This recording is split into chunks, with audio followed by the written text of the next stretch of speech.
Food journaling is one of the most useful tools when you're trying to understand your own eating patterns and trends in your eating.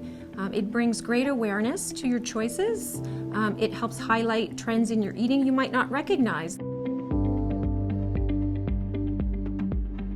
It's a great way to track how often you're eating, maybe what types of foods you're eating, where you're eating those foods, or who you're eating those foods with in a way that you may not have noticed before.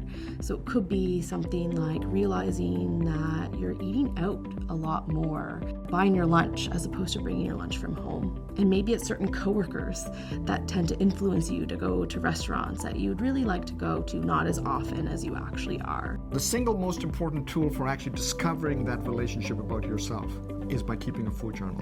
A food journal, not just where you write down the foods, but write down how you felt that day. And if you felt bad, what was it that happened that made you feel bad on that day? And what I've seen is that when patients start recording these things, they become aware of how their emotions are very often influencing, their relationship to food. And that's the start of the change.